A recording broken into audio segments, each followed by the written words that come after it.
toutes les attaques menées par les groupes armés illégaux contre la population civile, l'armée congolaise et la MONUSCO. Nous condamnons notamment les actions menées par le groupe M23. Ce mouvement a renforcé considérablement ses capacités, ce qui lui permet de conduire des opérations offensives et de conquérir des territoires dans le pays, comme c'est le cas à la frontière avec l'Ouganda, dans la localité de Bunagana. Dans cette phase active d'affrontement avec le M23, d'autres groupes armés continuent de terroriser la population locale et de lutter entre eux pour contrôler les gisements de ressources naturelles. Résultat, ce sont les populations civiles qui en souffrent. Le nombre de victimes ne fait qu'augmenter, on les compte par centaines, la situation humanitaire se dégrade et la situation des personnes déplacées et des réfugiés est également déplorable. Leur nombre ne fait qu'augmenter. Nous espérons que les forces armées congolaises, avec les casques bleus des Nations Unies et les partenaires internationaux, pourront rétablir le contrôle de la situation dans le domaine de la sécurité et empêcheront une escalade des violences. Nous remercions les casques bleus qui s'acquittent de leurs tâches quotidiennement dans une situation extrêmement risquée afin de préserver la paix à l'est de la RDC. La priorité absolue aujourd'hui est de faire cesser les hostilités et de lancer un véritable dialogue, car nous savons qu'il ne sera pas possible de normaliser la situation dans l'est de la RDC par des moyens exclusivement militaires. Nous appelons les formations armées illégales à cesser leurs attaques, à renoncer à la violence, afin de privilégier les négociations avec les autorités congolaises. Nous voyons qu'il y a de plus en plus de participants aux consultations du processus de Nairobi et parmi eux de plus en plus de représentants de groupes armés. Nous nous félicitons des mesures prises par les États africains pour contribuer au règlement de la situation en RDC. Et nous espérons que dans le cadre du processus de Nairobi, il sera possible de se mettre d'accord sur des mesures. L'objectif des sanctions visant la RDC imposées par le Conseil est de combattre la violence causée par les groupes armés. Il ne s'agit pas de limiter les capacités du gouvernement de la RDC. Avec la MONUSCO qui entre dans une phase de retrait progressif, il est urgent que le gouvernement de la RDC préserve sa propre sécurité par ses propres moyens. La RDC appelle à lever de l'embargo sur les armes depuis des années. La Chine estime que le Conseil de sécurité devrait répondre aux préoccupations de la RDC en levant les exigences concernant les importations d'armes et de munitions, car nous avons vu qu'il y a eu des améliorations à cet égard dans le projet de résolution proposé par les co-porte-plumes.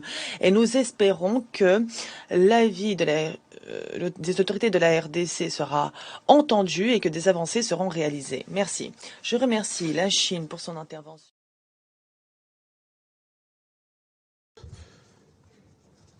Je remercie Mesdames Keïta et Louzengue pour leurs interventions.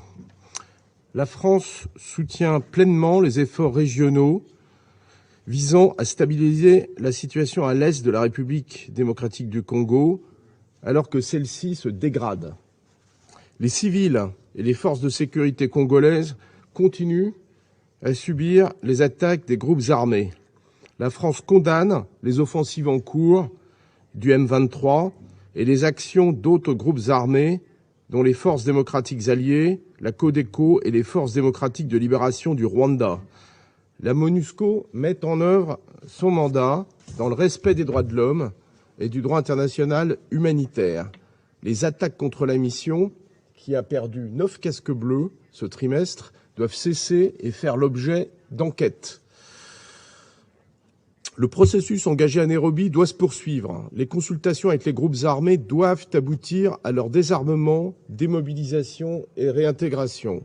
Il est primordial que la force régionale annoncée lors du dernier conclave soit complémentaire d'un processus politique. Elle devra s'articuler avec la MONUSCO dans le respect de la souveraineté et de l'intégrité territoriale de la République démocratique du Congo. La France continuera à soutenir la poursuite du dialogue entre la République démocratique du Congo et le Rwanda dans le cadre des mécanismes existants et des initiatives diplomatiques en cours. Je pense en particulier à la médiation engagée par le président de la République d'Angola avec le soutien de l'Union africaine. La priorité doit également être donnée à la protection des civils. On assiste à une résurgence des discours de haine visant des communautés et des individus. La MONUSCO a multiplié ses actions de prévention. Chacun doit s'engager pour combattre ces incitations à la violence. Celle-ci a conduit au déplacement de milliers de personnes. Certains groupes armés s'en prennent à ces civils en attaquant des camps de déplacés. La France salue la mobilisation de la MONUSCO et notamment sa brigade d'intervention reconfigurée pour protéger ces camps. Ces 3 derniers mois, aucun nouveau groupe armé ne s'est engagé contre le recrutement ou l'utilisation d'enfants. La France appelle à redoubler les efforts pour prévenir le recrutement et l'utilisation illégaux d'enfants. Le régime de sanctions du Conseil de sécurité que nous nous apprêtons à renouveler est un outil supplémentaire qui doit permettre de lutter contre ceux qui utilisent les enfants dans les conflits armés.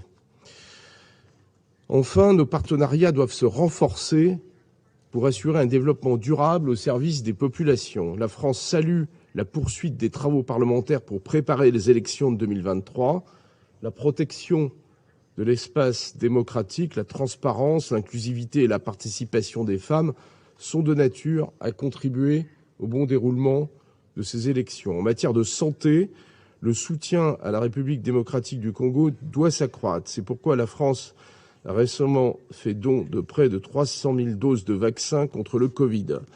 L'Union européenne a, elle, engagé une aide humanitaire de 600 000 € contre une flambée de la variole du singe dans la province de Maniema. Ce sont les jeunes générations qui bâtiront la République démocratique du Congo de demain. Pour appuyer l'accès à l'enseignement, la France apportera un demi-million d'euros à la fondation Kinshasa Digital pour préparer les étudiants congolais aux études supérieures. Je conclurai en réaffirmant le soutien de la France à la représentante spéciale du secrétaire général et à la MONUSCO. Leur action sert au quotidien la paix dans la région. Monsieur le Président, je voudrais attirer l'attention du Conseil de sécurité aux allégations erronées portées contre le Rwanda et j'aimerais aussi vous rappeler les conséquences qui peuvent découler de telles allégations, notamment les discours de haine ciblant une partie de la population congolaise. Comme vous le savez, les dirigeants politiques et militaires de la RDC ont accusé à tort le Rwanda d'avoir soutenu les M23. C'est une accusation infondée. Toute allégation en ce sens devrait être signalée au mécanisme de vérification conjoint pour que soit ouverte une enquête indépendante. Le RDC n'en a rien fait jusqu'ici. Les griefs et préoccupations des groupes armés qui se trouvent à l'intérieur de la RDC doivent être réglés par la voie de la mise en œuvre d'accords et